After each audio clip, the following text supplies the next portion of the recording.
الجميلة. كيف روتينكم الرمضاني؟ بدأ من الحين ولا بعد؟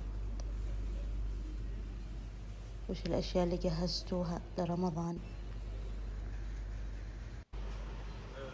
طبعا أنا كل هالفترة بس جولات في المحلات وأتمشى وأتقضى لرمضان. بس بصراحة ما تسوقت اللي هو زينة رمضان، لأن عندي تبع السنة الماضية، وما تسوقت بصراحة زينة.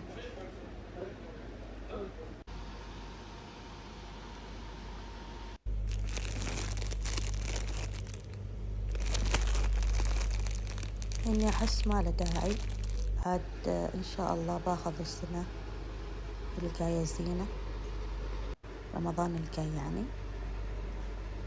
هني كنت أشوف الدلال بس ما كثير اقتنعت. هذول الحافظات بنات، عاد الحافظات أهم شي في رمضان.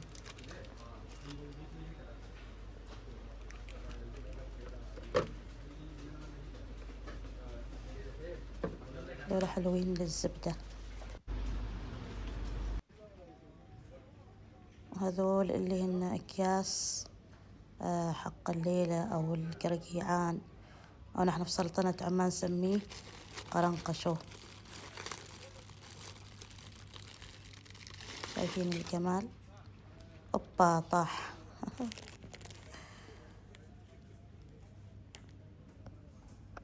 أشكال كثيرة وحلوة صراحة.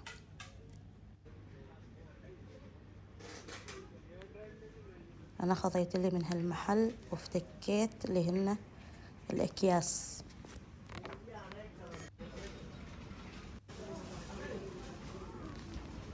هني كنت أشوف الفوانيس، وهني كنت أصور الأكياس اللي خذيتها،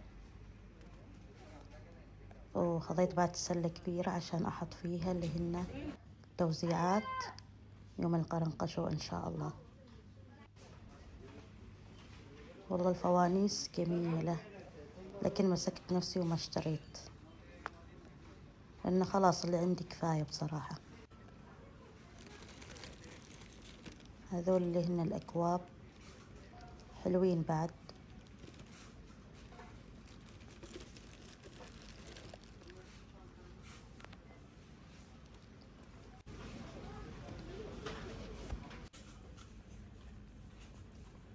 حبيت ذول العلب تقدروا تهدوا أهلكم فيهن لرمضان، علبة بخور أو عود أو أي شيء.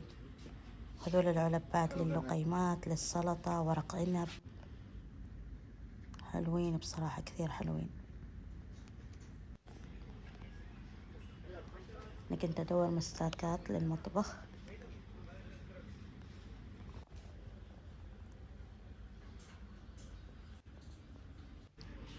حبيت الصواني الشفافة كثير حلوة.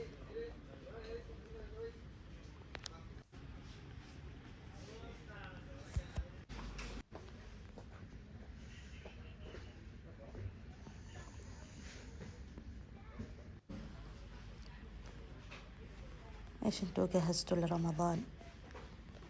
هل بدأتوا تفريزات ولا ما بدأتوا؟ أنا للحين صراحة ما بديت تفريزات.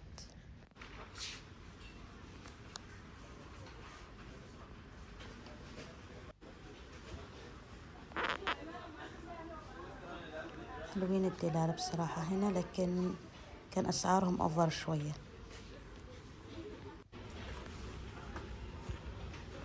حبيت ذول العلب كيوت. هذول للإير فراي بنات مهمين، اشتريوا منهم، تحافظ على نظافة الإير فراير، القلاية الهوائية. هذول العلب مكتوب فيها هريس، لقيمات، رمضان كريم، ينعاد علينا وعليكم يا رب بنات، نكون كذا كل سنة مجتمعين ونصور ونحتفل بهذا الشهر الجميل.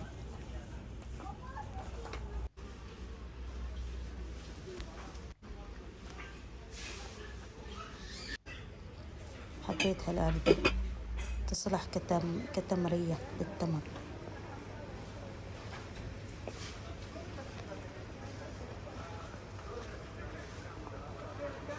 هذول الفناجين بعد واجد حلوات.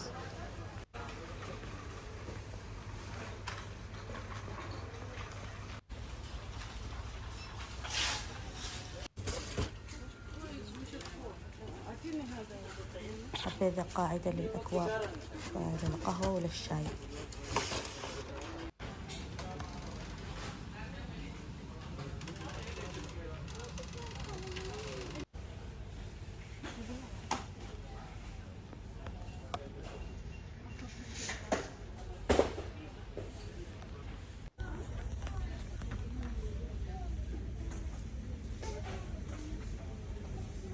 هذا الكوب بعد كثير حلو.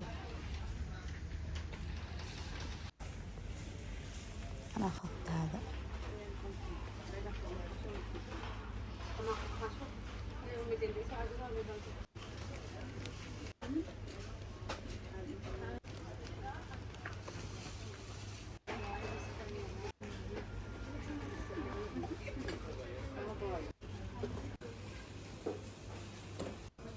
أشياء جميلة بصراحة، كثير كثير حلوة الأشياء اللي في هذا المحل، كثير حبيتها. وبس بنات، باي، أحبكم، لا تنسوا اللايك والاشتراك في القناة وتفعيل زر الجرس.